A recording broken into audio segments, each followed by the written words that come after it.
My name is Ian Blackburn, and I welcome you to another episode of Zoom into Wine. Thanks for joining us every Wednesday night. We produce some fantastic wine content, and we bring some of the best wine people in the world to our Zoom-a-vision. And we thank you for joining us from all over the land. We've got guests zooming in from everywhere, north, south, east, and west.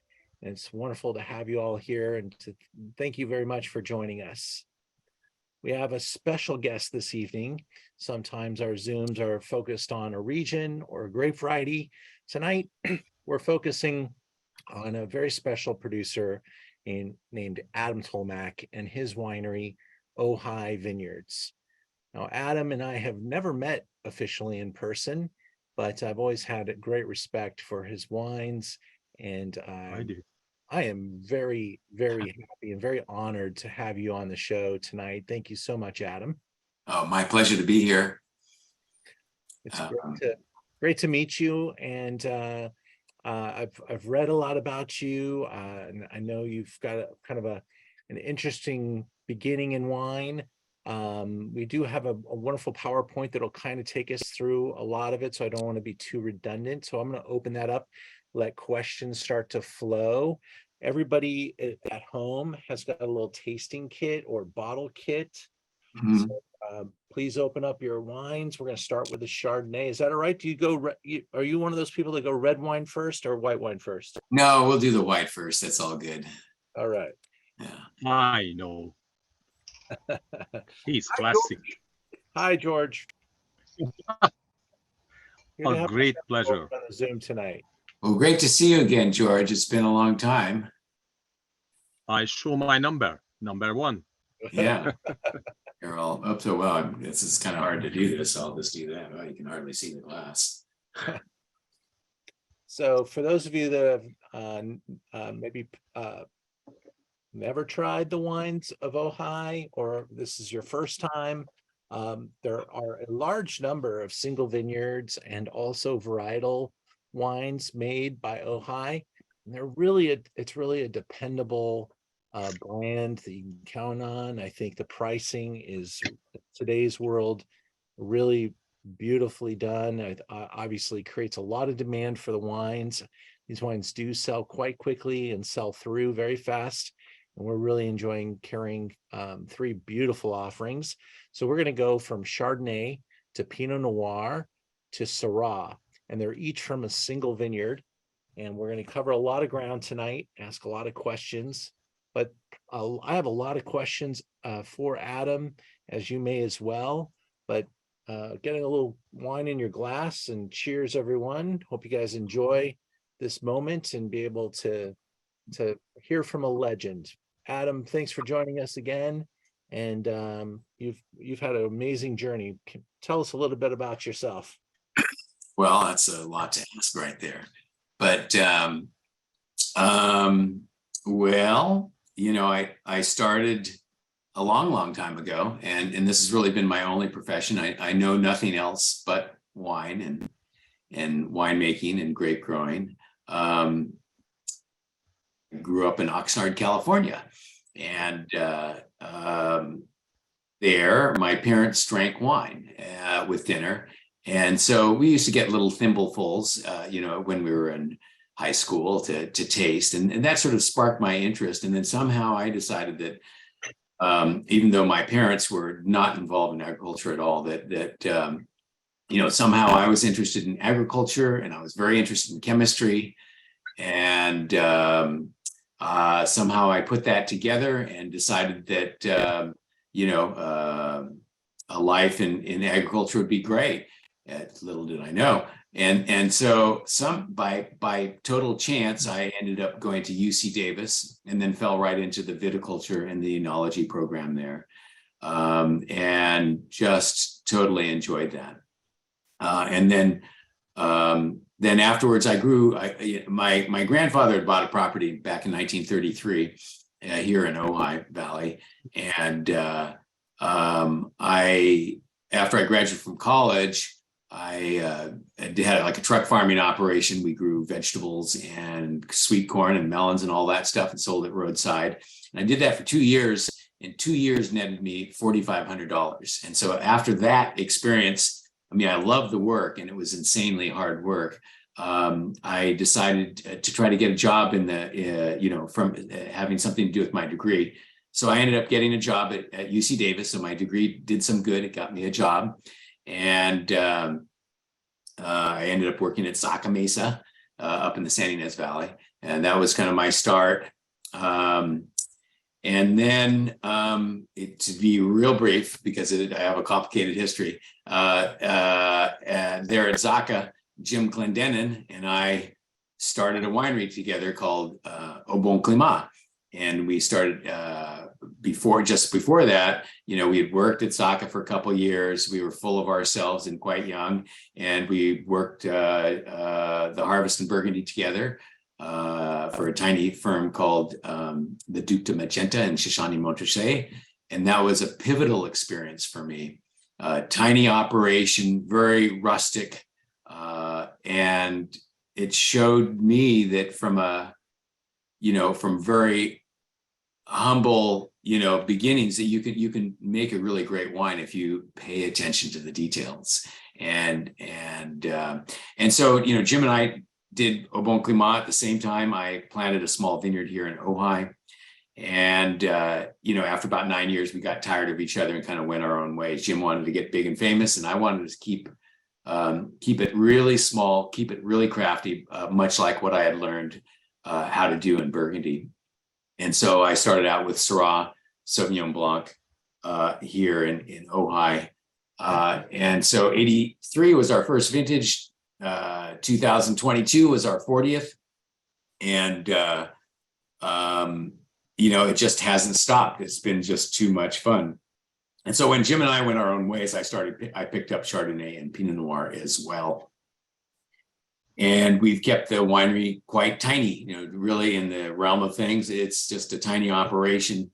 And that leaves my hands dirty. And that's a very good thing. I spend most of my energies there at the winery. I've delegated, the more of the sales stuff to other people. We opened a small tasting room in Ojai, and that was a pretty good thing for us as well. But my place is in the vineyard and at the winery. That's where my true joy is. Wine on a small scale is really a craft. There's a lot of little details. It takes a whole lifetime to understand it and to comprehend it and to try to do a really great job. And so that's my life, is trying to figure out how to get grapes into the bottle with absolutely as little manipulation as possible, and try to find that expression of the vineyard that we're bottling in that wine, and not lay it over with a huge amount of winemaking. So I'm sort of against excessive ripeness, against excessive oak, extensive everything. I'm really into trying to capture the flavor of the spot. Well, I think you done a pretty damn good job here.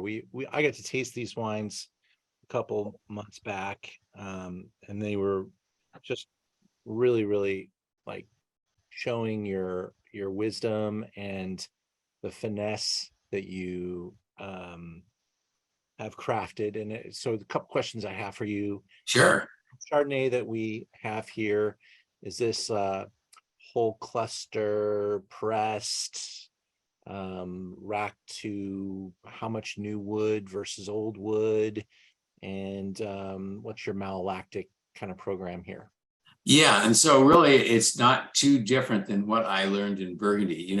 Back in 79 and 80, when I worked at Saca Mesa, it was fairly unusual for people to whole cluster press Chardonnay.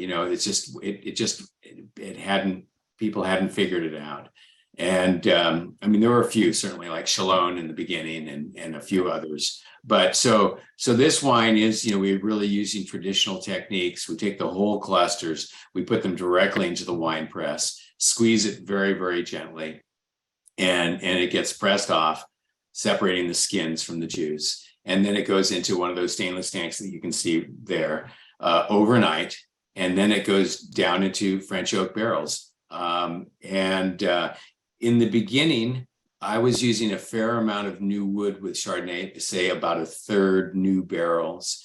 And in the year 2000, I decided that I really loved the character of the fruit from the general Santa Maria Valley and generally Santa Barbara County's cool places, that I liked it so much. I felt like the oak kind of interfered with the natural personality of the grapes from our area. So we reduced it down to, always less than 10%. It varies between 0 and 10, kind of depending on the vintage. And so while they are fully barrel fermented, go through the malolactic fermentation, they see very little new wood. And so while the wood is there, it allows the wine to mature, but doesn't strongly affect the flavor of the wine. One of the things you can immediately detect in tasting these wines is that you're probably picking pretty early and really keeping that fruit crunchy and fresh and bright and not pushing it towards those overripe aromatics. Is that a fair assessment? Oh yeah, for sure. Yeah. I mean, I'm a real Francophile. I love Burgundy, and a little hard to afford sometimes these days, but the lessons are learned there for me. And one thing I really learned about Chardonnay from the general Santa Maria Valley area is that you don't have to pick at super high ripenesses to get a lot of personality out of the grapes. And so this is picked so that the alcohol is something under 13.5. I'm not sure which wine I believe we're tasting the Rancho Ontiveros 22, right? Oh, we're tasting a Biennacido Vineyard 21. Oh, okay. Oops. Oh, well, sorry. Or I 13. remember that now, but now I've forgotten.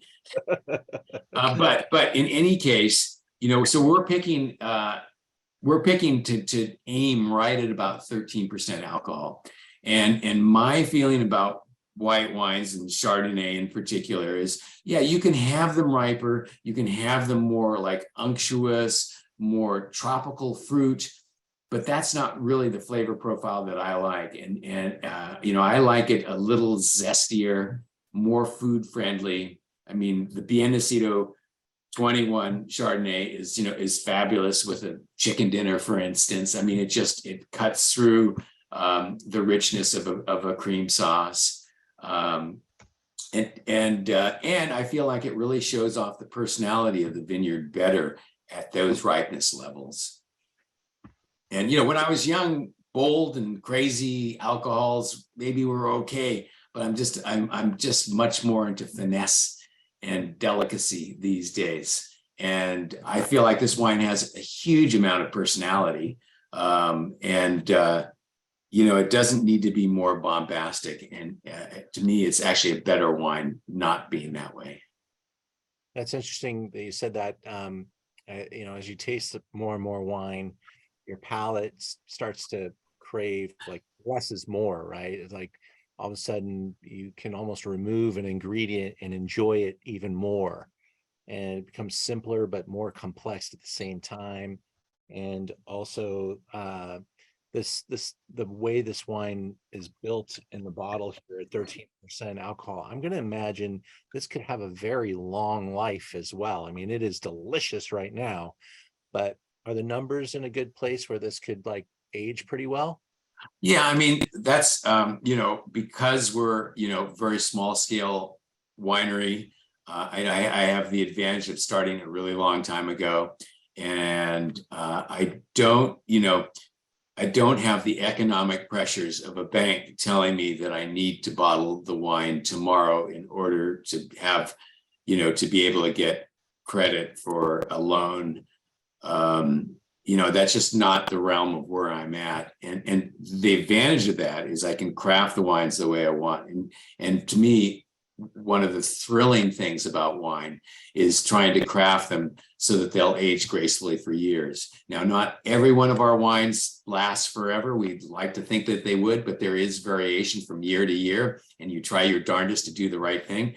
But, you know, we try to make the Chardonnays taste great at 7 years and even just as great at 15, you know, and that's maybe the length of what you can do aging wise. I mean, we have a few outliners that last longer, but to me, the way Chardonnay develops with time, with 7 to 10, 15 years, can be just so fantastic, so much more, a more complex, more interesting wine with time. And so for all of our wines, we try to make them to age both white and red. And we do that partially by just paying attention and then also very minimally processing the wine, trying to get the grapes into the barrel and then into the bottle with, you know, with almost nothing happening in between. You know, that's the ideal. There's a little bit of magic that has to go on, but the less, the better. You know, less sulfites, less fining, less filtration, less everything.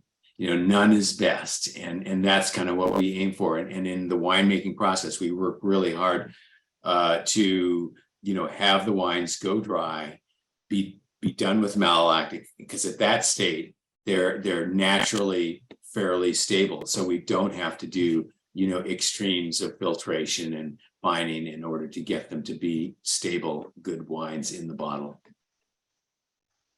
Great. Well, I'd love to open up the Zoom for a second and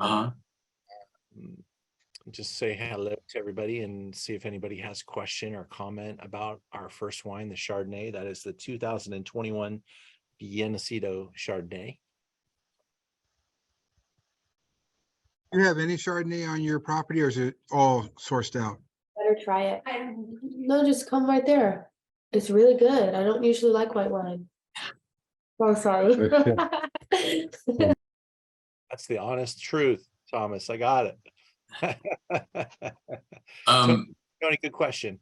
Yeah, well, I'd like to answer the first question, which was, you know, do we have any Chardonnay on our property? Well, here in Ojai, actually, it's too warm for Chardonnay. And so actually all of ours is purchased currently. Now, about 2 years ago, I bought a small vineyard up in Lompoc area called Faciega. And so just this last year, we planted a small amount of Chardonnay because I'm very enthusiastic about Chardonnay. And so while that vineyard is almost, it's all Pinot Noir basically. And then recently last year, we planted Chardonnay and some Syrah as well. But yeah, as far as the purchase grapes go, we've been buying grapes for years and years. And I work very closely with the growers. I look at the vineyards quite a bit through the growing season. And most of the contracts I have with the growers are acreage contracts rather than tonnage contracts. And so that allows me to say that I'll buy, you know, say an acre of a particular grape, Chardonnay, and then as it's growing along, if I decide that the crop is too heavy, I can have the grower thin the crop, and they won't complain because they won't be losing money. They know that they're going to get their money. That's why the acreage contracts are really the best way to go. It's more expensive, but if you're looking for quality, I mean, it's the only way to do it. Excellent. And You are tried to venture out. you are away from making the wine coast? in the vineyard. Oh, George, go ahead, George. He is making wine in the vineyard, and it's a luxury to have a high acid ripened fruit, and in the meantime malolactic fermentation is finished, so the wine has all the luxury about the old school grace. Salute. I shut up because I just love your wine. Well, thank you, George. But yeah, and that's actually a really great, unique thing about northern Santa Barbara County, that it's pretty rare to be able to grow Chardonnay and have it so naturally high in acidity that you can put it through the malolactic fermentation and still have a zesty, zesty, flavory wine. And northern Santa Barbara County is definitely a great spot for Chardonnay because of that. Absolutely. And so Ojai, I know your family were kind of tied to Ojai and Ventura County. Mhm. Quite a bit of vineyard development going on in Ventura County too, right? No, there's not very much. I mean, there's a little teeny bit, it's really, when you get south of Point Conception, there's a lot of disease pressure from a disease called Pierce's disease, which, back in the 1880s, it absolutely devastated the Anaheim area of Orange County. There were at least 10,000 acres planted there that got completely wiped out by this disease. And it used to be called Anaheim's disease. And so south of Point Conception, it's really hard to grow grapes. We had a small vineyard here of Syrah and Sauvignon Blanc, and I planted in 1981, but we ended up pulling it in 95 because of the disease pressures and my reluctance to spray insecticides. And so in 2017, sorry, we got some of the very first cuttings of some new varietals that were developed by Andy Walker at UC Davis that are actually resistant to this disease. And so we actually are growing those today and making wine out of them, and they've worked out pretty well. We've been really happy. And so they're new crosses. They crossed with Vitis arizonica, which is a native of the Southwest, to provide the resistance, and then back crossed with vinifera time and time again till we got to 97% vinifera. The issue and the problem is that these new varieties taste unlike other things. They are new and unique, and they have new and unique names. And so we sell them directly ourselves because we were able to present them at our tasting room, and we're finding that people are quite enthusiastic about it. We're super happy. It's been a really fun project for me to be able to grow grapes again in Ojai. And so that property is long-term property. My grandfather bought it in 1933, and it was used, it was an old apricot orchard that was planted 50 years before the 1933. And then it was really laid fallow and it was used for cattle ranching. And I was the first one to do growing on it, first the vegetables, and then planting a vineyard in 81. With you starting in around the early 1980s, and you've seen a lot of things happen in the wine business, is there anything that you can look at and identify as like some of the more pivotal moments in our recent history in wine? Oh dear. Yeah, I mean, it's pretty amazing. When I went to UC Davis, I thought, well, it's already played out, because in the early 70s, there was a resurgence of interest in wine in the Napa Valley, like Freemark Abbey was a big thing.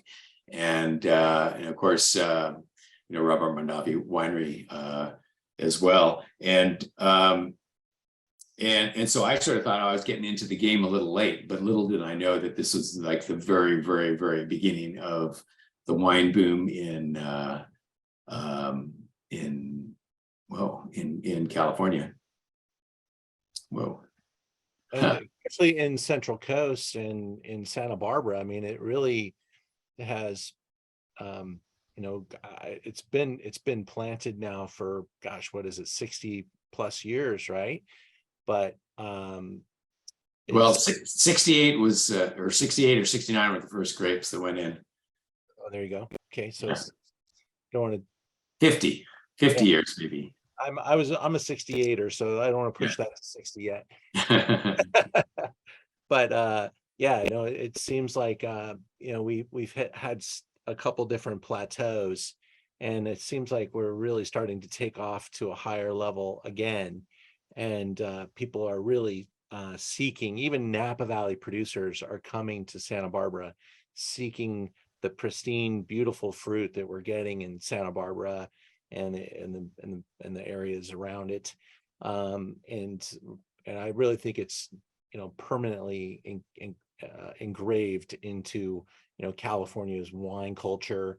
But I don't know that you could say that back in the 70s, 80s, even the early 90s. It was a place that made wine, and a lot of Southern California people visited there. And there were certainly some great wines, but it just seems to have really achieved something at a much more significant international type of reputation now. And I'm really excited to see what the future is for Santa Barbara, because I don't see it slowing down. Yeah, I mean, it really is a big change. When Jim Glendon and I started Au Bon Climat, I think there were like 15 wineries in Santa Barbara County. And, most of them were these tiny little mom and pop operations where, they were having fun, but the wine wasn't that great.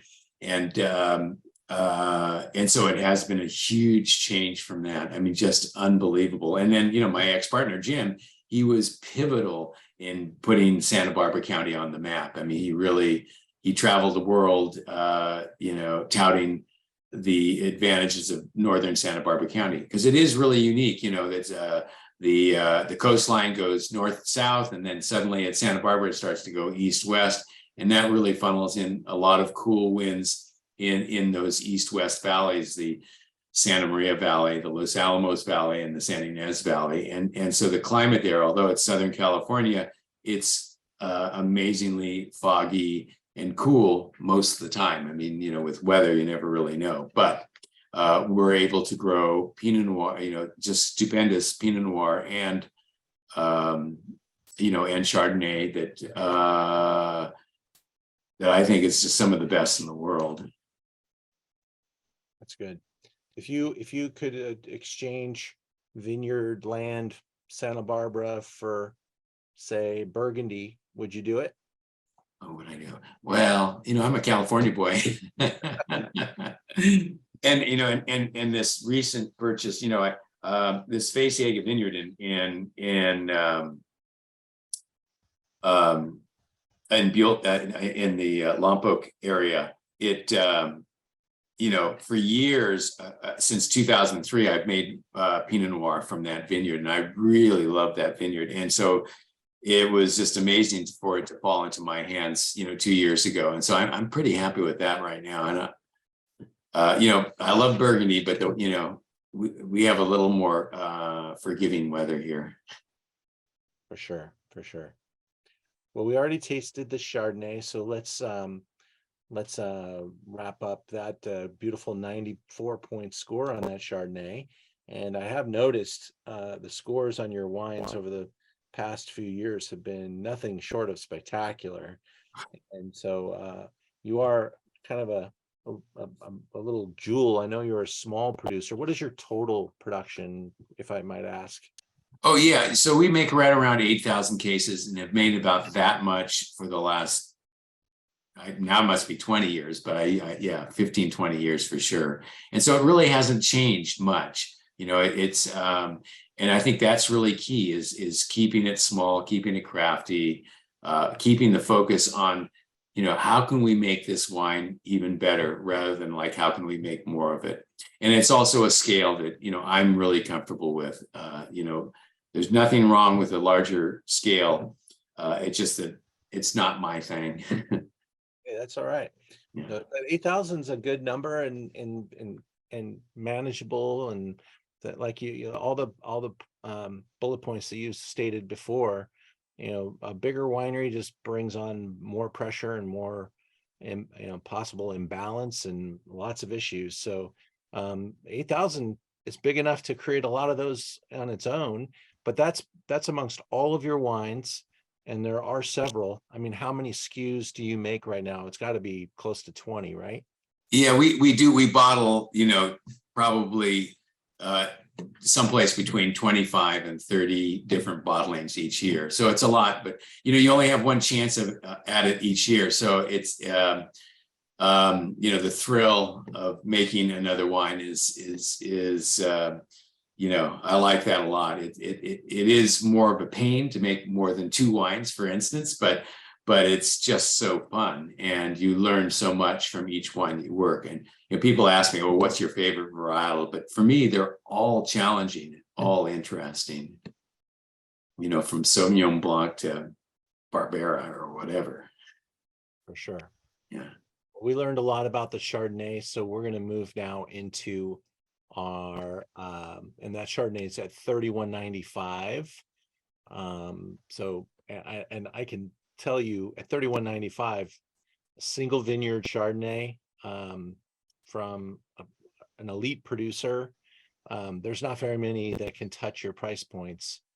So I'm sure bankers would argue the wine prices could be elevated quite a bit, but this is probably why the appetite for your wines is so strong, because people come marching and trust you to sell them these wines. And but yeah, this is a great value proposition, and my price is very good. You guys each got a little discount code too that you can take a little bit more off of the top tonight, those of you that are subscribing to the Zoom, and those members as well. So great job, beautiful wine. Hard to believe it's only $32, but I am not ashamed to tell people this is probably the best value in Chardonnay, if not on my website in the state. We're gonna come back to the Syrah. We're gonna go to the Pinot Noir now. So wine number 2 is our Pinot Noir, and this is from your estate vineyard, Fe Ciega, which you purchased just a couple of years ago, but have been making the wine off of this vineyard for about 10 years. Who was the owner of this vineyard before you purchased it? Well, it's a little bit of a complicated story, but just quickly, years ago, Rick Longoria, who is, was a local winemaker in Santa Barbara County area for years and years, one of my peers. He was at a luncheon nearby the Fe Ciega Vineyard, which didn't exist at the time, and he was sitting next to a guy named Hank Klen, and Hank. Longoria said to the guy he was sitting next to, who happened to be Hank, that, gosh, this spot up over here looks like it'd be a great spot for a vineyard. And so Hank said, well, I own that property, and so they got together, and Hank, footed the bill for planting Fe Ciega, which basically is a 9-acre Pinot Noir vineyard. And then a few years I That was 1998 when the vineyard was actually planted. A few years later, I think it must have been 2002, Rick Longoria asked me, I have this vineyard. Would you like to buy some grapes? And I said, no, I'm too busy. I got too many things. I'm really not interested, but let me come out and take a look at this vineyard. And so I go out there, and of course it's beautiful, and it's really hard to say no to beautiful grapes. And so starting in 2003, I started buying a small amount from and Rick was really managing it. And so it's just a great site. It's cool climate. It's on pretty poor soil. The vines, get a lot of wind and fog, and that's all good for quality. And the yields are ridiculously small. And then move up a few years till a couple of years ago, and Rick told me that he was going to retire, and then the owner of the vineyard, Hank, was going to sell the vineyard. And he said, I'm sure you're not really interested. And so I said, oh God, I kind of am. And I asked my wife, Helen, I said, gee, should I buy Fe Ciega? And usually I can't even understand why she said yes, but she did. And because she sort of looks at the wine thing as, the black hole, money goes in, but it doesn't come out too easily. And so with that encouragement, I was gonna buy it, and then there were just a lot of complications with the property, and then I backed out. But then Hank really wanted me to buy it. He really wanted me to carry on the legacy of this vineyard. And so finally I said, okay. And so I'm thrilled to own it. It's just, economically, it's not the greatest thing to own a Pinot Noir vineyard anywhere because they're stingy in yields. But I'm in a position where I can do it. We can take from grapes all the way to wine and make it work for ourselves. And it's just a fantastic site. And I had a vision of where the vineyard needed to go because it had not been organic. We went to organic growing. There's a grower that I use, Chris King, who's just fantastic, very detailed oriented, looks very holistically at how we can take care of the vineyard well. And so under his tutelage, the vineyard has, regained strength, is doing super well. And it's a thrill until I have to pay the monthly bills. You just let somebody else do that so you don't feel that pain. Yeah, I don't really though. I mean, I'm just a joke, really. I mean, it's all pleasure for me, and because it's a great site, and I love the wine that we get from it. It's unique, it's spicy, it just has a lot of the vineyard has a lot of personality. We don't do too much magic to it, There's a bit of new barrel in that wine because I think the Pinot Noir of all the varieties we make is the one variety, although it's the most delicate, it sops up the new wood pretty nicely. So typically it's probably about 1/3 new barrels used in this. You don't really see it, but it's there. And it's floral, it's pretty, and it's very much to my taste. It's a unique wine. It's delicate, it's pale, it's not dark. It's Pinot Noir. And we do like nothing to it. It's all fermented, native yeast fermentation. When the fermentation is done, it gets pressed off into barrels. There's no SO2 used during the élevage at all. And it remains on its lees its whole life, and then is bottled typically after 16 to 18 months, unfined, unfiltered, anything. And that's what with Pinot Noir, it's so delicate. You want to kind of get all that nuance. Sure. So that means basically 100% stem inclusion? No, it's not. No, 100% stem inclusion doesn't work too well. I mean, I've done this now a lot of years, since 2003. And so we use actually a fairly small amount, maybe 15 to 25% would be typical. The acidity is delicate enough. If we used 100% stems, we'd have deficient acidity, but at 25% it works for us. All right. Very good. We're at also 13% alcohol on this Pinot Noir as well. Yeah, Pinot Noir, I don't care for the high proof ones personally. I really am looking for, among all the varietals, Pinot Noir, I'm looking for delicacy and finesse because my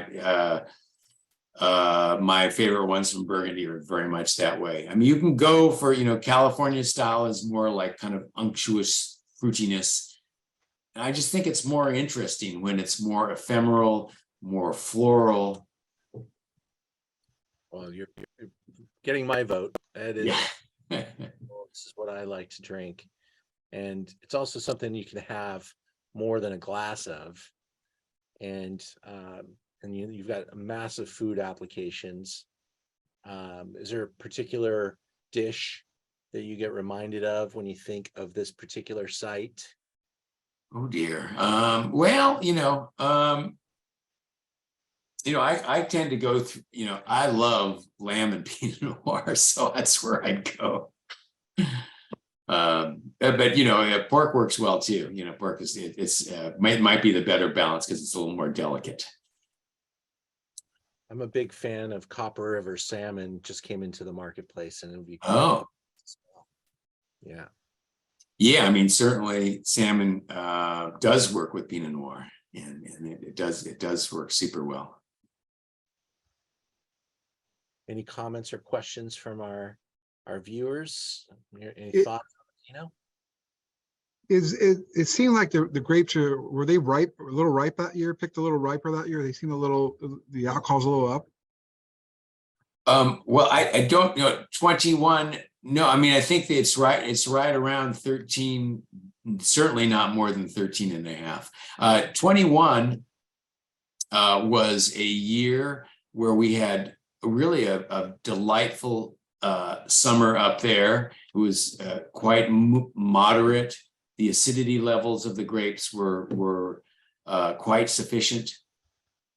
And no, it's not particularly ripe. I mean, it's definitely not on the, on the plummy pruny side of life. Yeah, it's got this really fresh, crisp red cherry skin, and love that mouthfeel is just so spot on. Yeah, really tender again, very consistent. There's obviously a theme in your style. It's really consistent throughout the wines. I do pick up a little more use of wood in this wine. It's just a more volume and kind of a nice How it tastes. sounding wall, if you will, almost for some of the flavors and rhythms that I'm getting off the wine. It's really nice. George, any comments? Hard not to imagine. Thank you for asking, because I try to not to say too much, but I am in the church of acid. The finesse or the terroir is accepted by him, and the acid, what carries the wine, what is the major power to carry through like a red carpet. I am mesmerized about how the Pinot Noir is of feminine grace, poems, because of the acid and because of fruit vibrancy what the acid gives. And I'm a little pig when you will smell the Syrah and the Pinot Noir linked together. There is no other winemaker who makes Syrah so graceful on the same way how Pinot Noir is graceful. Well done there, George. Gary, how you doing up there in San Jose? Everything going okay? In this tasting, I'm a happiest man in town. Good, George. Thank you very much. Is fabulous. I really love the subtlety of this wine and the acid in the Pinot. Yeah. Yes, sir. Now, somebody asked, I saw on underneath here that somebody was asking about the aging potential. And so far, I mean, we've been making Phase Ciega since 2003, and they're all holding on pretty well. I'm just trying to, I'm sure there's one or two that are a little tired possibly, but mostly they are charging along, still have plenty of fruit, and the balance is right. They're working well, aging along. So although, it's a delicate wine, it does age super well.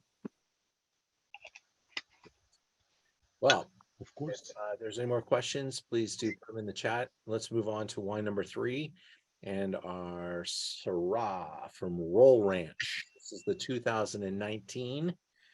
So I'm going to guess that that your Syrahs are needing a little bit of bottle age. Is it also time in wood? Yeah, and so the Syrah, it's made a little bit differently than the Pinot Noir. We do rack it around this time of year, sometime June, July. It's separated from the yeast lees that are left over from the fermentation at the bottom of the barrels, and we do that because Syrah is a little hardier for sure, and it seems to bring that bit of air that racking does. It seems to bring something to the wine, and we typically bottle the Syrah, at someplace between 18 to 23 months, and the Roll Ranch is from Ojai, from the Ojai Valley. So Ojai, unlike the northern Santa Barbara County, is really a pretty warm region, and there's a very short time between the grapes turning color and the time that we pick them. And so it seems to behoove us to pick the grapes a little riper. This one tends to be it tends to be right around 14.5% alcohol. And sometimes they edge up to 15, sometimes, just right at 14. And it's a really hearty, fruity wine that, it drinks with gusto right now. The 19 drinks with pretty gusto, lots of gusto. But they also age along pretty well. We've been making this wine since 1995. The 95 is kind of tired. The 96 still goes on. 97, a little bit tired, but drinks pretty well. And then after that, all the rest of them are still drinking super well. The Syrahs are definitely the longest lived wines that we make, all of them. And, they're fine young, but they're really much nicer at 7 to 10 years. And then almost all of them hold on and become even more interesting at 20 years. 20 years seems to be like a good place. Amazing. Did I read something about a little bit of old cluster and co-fermentation on this wine? Right, yeah. And so, originally we were destemming, and in the very first few years of Roll Ranch, the acidity level was a little bit deficient. So we weren't too thrilled about using whole clusters because they can cause the acidity to disappear a little bit. But at about 5 years or so of making these wines, suddenly the vineyard matured, and suddenly we had really just copious amounts of acidity. And we were at first I was like, wow, these have great acidity. They're nice and tart. I love this. Either ripe, but they're tart. And then it dawned on me for added complexity in the wine, that if we used whole clusters in the ferment, that it could be beneficial. And we started with a little bit, and then today it's about 75 to 85% whole cluster. Wow. And so it holds it super well. It just really does it quite well. And in the Roll Ranch, we always use a very small percentage, about 2% max, of Viognier from the same vineyard. And we throw those in and co-ferment it together. And the Viognier at Roll tends to be a pretty hearty wine. And the Viognier brings a little bit of finesse, a little bit of floral excitement to the aromatics. And so I'm really tied to using Viognier there. All the rest of the Syrahs we make from like cooler climates, we don't see the necessity of the Viognier, but at Roll Ranch, it really works well. I'm no genius saying this because it's happening whether I say it or not, but I really think the next few years, Syrah as grape varieties and probably Grenache at the same time are really going to get their deserved time in the spotlight. And the reason you can confidently say that is that this has been traditionally, a little bit more of a stubborn selling wine for wine shops and restaurants. And, we all like Syrahs, but the number of moments that we pull them is maybe a little bit more selective than when we would pull a Chard or a Pinot. And I just see this amazing selection of Syrah coming from everywhere. I mean, just beautiful, beautiful bottlings. And it's really coming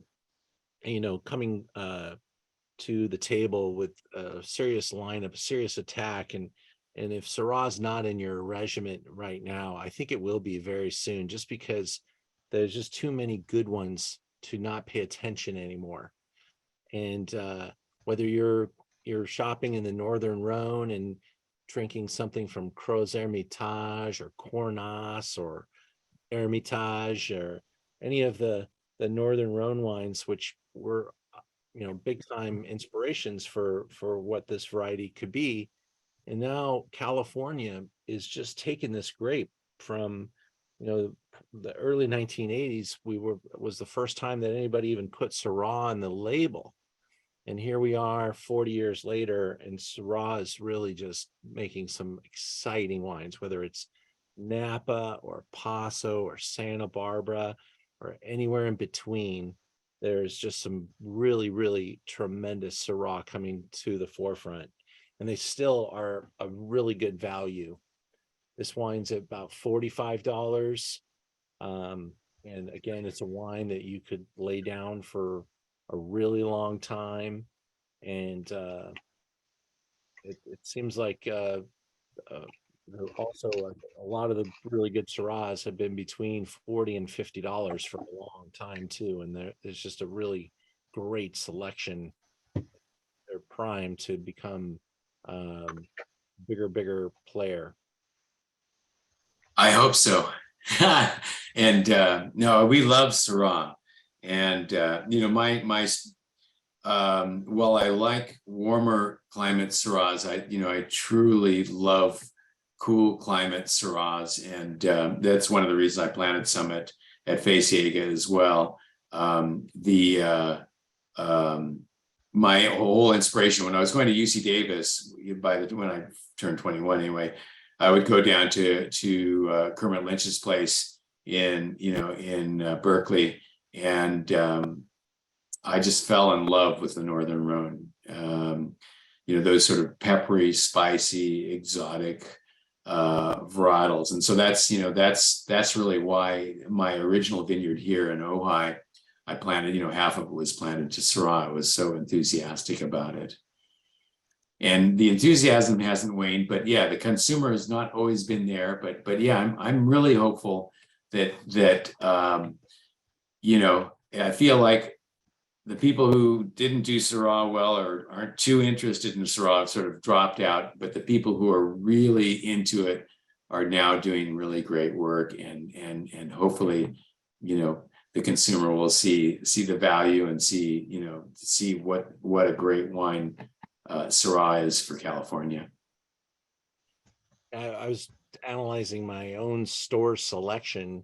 Mm-hmm. Actually think the number of Syrah offerings I have are for the first time ever equivalent to my Pinot Noir section. So it's never been that way. But I just keep tasting these amazing wines from left, right, and center. And there's just too many good ones not to pay attention. So the Syrah right around $45, $46. Again, you get that 10% off those prices. And the Pinot Noir was $45 as well. And we have a Zoom next week called White Wines of the World. I'd love for you to take a look at it.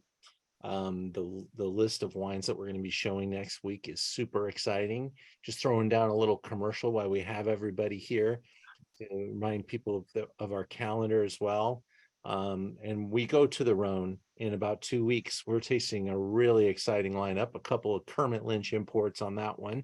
And we're going to be moving from Tavel to Chateauneuf-du-Pape to Hermitage with Chave. So we've got a pretty exciting Rhone lineup. If you want to learn about the Rhone, this would be a great night to really sink your teeth into this exciting category. Well, I can't thank you, Adam, enough for joining me tonight. I'm been a big fan of the wines. I've seen your wines for my entire wine career in the marketplace in wonderful places. I've worked at some great restaurants. They had your wines, and I've bought your wines in many different wonderful locations. And now I'm very proud to have them in our store. And if they're in stock, they'll stay here. So we really appreciate it. I did also grab the Santa Barbara Pinot Noir as well, which is a blend of different vineyards, or is that mostly Faciega? What's the Santa Barbara offering? You mean you're talking the 22? 22 that just came out, right? Yeah, I just had that, and it's showing super well. It's very floral and pretty, and so that one is really mostly a blend of Pinot Noir from Presqu'île up in Santa Maria, and then Kessler Hock in Santa Rita, and a little bit of Faciega as well. Right. But that one's showing super well, so I do recommend that, and it's happy about that. It's been a pleasure to taste with you all. That's been lots of fun for me, and happy to answer any questions. Well, we will try to send some people your way too, because Ojai is a wonderful visit. And there's a number of wonderful attractions there, good restaurants, and some tasting rooms. Is your tasting room in Ojai proper? It is in Ojai proper, yeah. It's just off the main drag on Montgomery Street. And yeah, we're open every day, noon to 5. So yeah, it's come on by. If it's a weekend, try to make a reservation, might help. But the rest of the time, just wander on in. And we do a couple of different things there. Besides, we do 2 different tastings, kind of a more serious tasting and a little less serious tasting. And then we also do a library selection. And that's really a lot of, if you're into wine, we serve up 3 or 4 old wines from the cellar that that we think are showing super well right then. It's a real pleasure to be able to present wines with age to our customers. Outstanding. Well, we'll see you at the tasting room, and we'll try to send some friends as well. And if any of you are in this Zoom and want to go and visit his tasting room, please email me and I'll forward them all to his team, and they can reach out to you so you can get a reservation. That would be great. Yeah. Thank you so much, Ian. Wonderful to have you, sir, and we look forward to seeing you again. Okay, and great to see you, George. And to all of you, we've got friends Zooming from the whole country. But George, are you feeling all right? You took a tough fall. You gonna get that hip fixed? Yes, and I forget all my pains for 1 hour, because when spiritually we are this high, forget about your body talking to you. I fall and they repair my broken bones. That's all. I remember when I was visiting the winery, and he asked me, George, go to my cellar, and then on the 3rd row, the 4th barrel, please taste it. What's going on? I just was a buyer and the sommelier. This gentleman, since day one, constantly pay attention on details and incredibly well tasted his secrets. I learned a lot. When I made wines, I made the best Parker rated wines because his philosophy and his thinking. Same vintage, same barrels, same lot, same procedures. One of the barrels of the 5, I believe, was behaved differently. I learned a lot about respecting terroirs and working with finesse. Don't make wine, give a grace to the wine to grow to the best. That's the gentleman whom I carrying in me, because my dignity and purity comes from him. Thank you, sir. Thank you so much, everybody. It was wonderful to hang out with you tonight. And I appreciate you all very much. And I hope you enjoy those wines. And if you look at the email we sent you today, it has a little discount code on there. So please take advantage. The wines that we get from Adam, they're all very limited. I was able to get a pretty good supply for tonight's Zoom, but they're quickly going away, and I don't expect to have them too long. So thank you for participating and grabbing them and drinking them often with lots of friends, and go and visit Adam at the winery. Thanks a lot, everybody. This is another edition of Zoom into Wine. We'll see you next Wednesday at 7 o'clock, and hope you have a great week. Ciao for now. Salute. Ciao. Thanks, Adam. Thank you. Yeah, it was Thank great. you, Adam. Thanks, Ian. Yeah. Pleasure to have you all.